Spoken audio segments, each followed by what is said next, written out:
Peter, I've been walking. Obviously, I'm a news junkie. I'm always trying to figure out what's going on. I cover a wide breadth of media, and there seems to be a lot of questions about the severity of the inflation that we're experiencing, how long it's going to last, and actually where it's coming from. I know this is your one of your great specializations, and I compliment you. I see you all the time on a variety of programs. What is your take here? Because if I can just add the little salt and pepper to it, it's been politicized as well, as usual. Go ahead, Peter.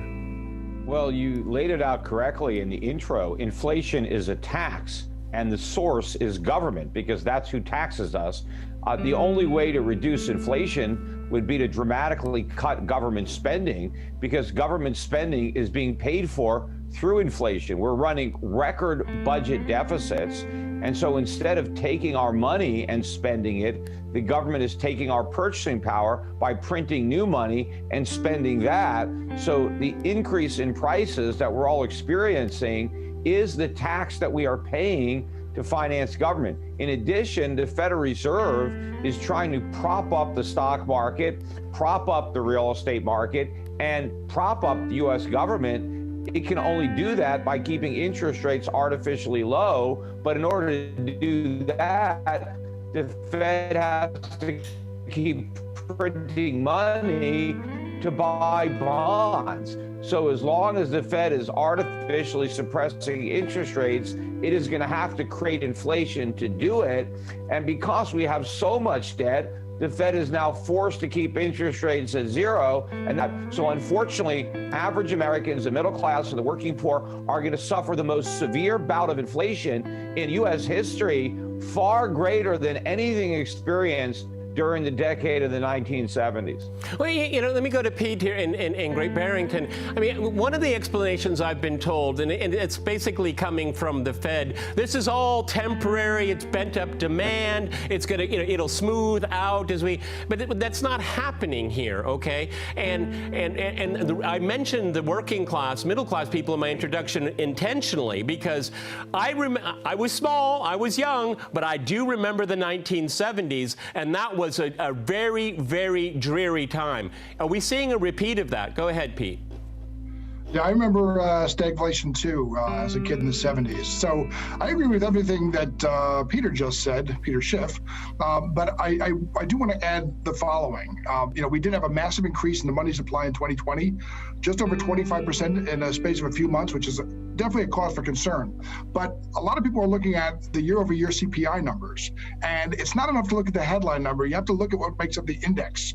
There's two big contributors to the recent jump. Right? So first you have gasoline and oil in the energy basket, which were up over 50% year over year.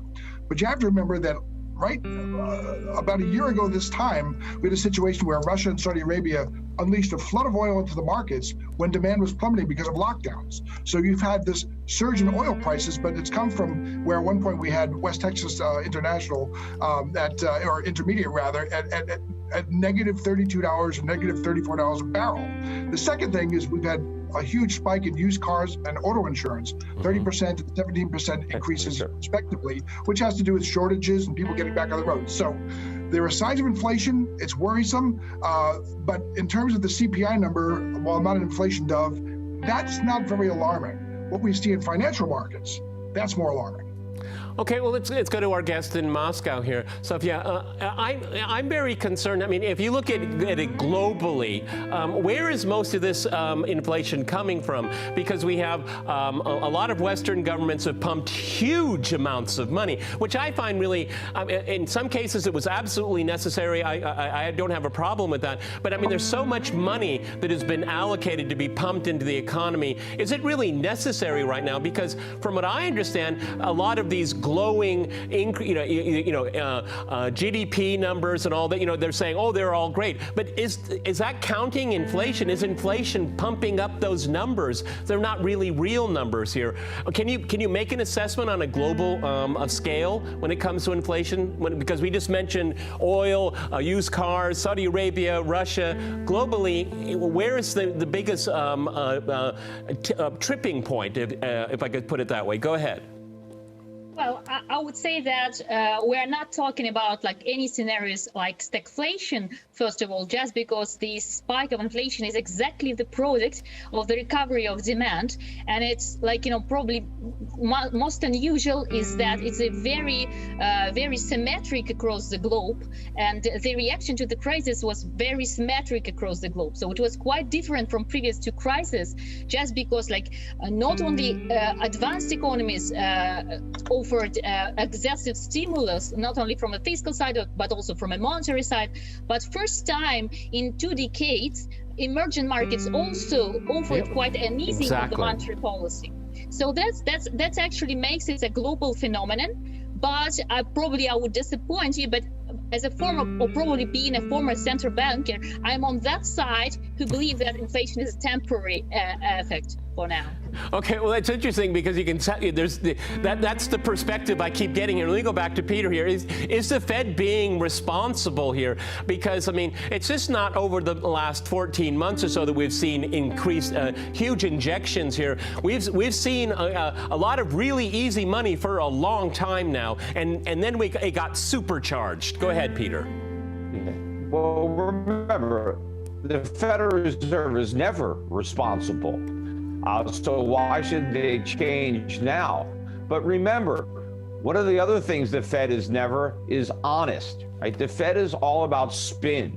It's all about trying to. So if you recall, early in the mortgage crisis, when the subprime market blew up and the threat to the entire mortgage market was obvious, as was the threat to the economy, what did the Federal Reserve do? They came out and reassured everybody that there was nothing to worry about, that the subprime problems were contained.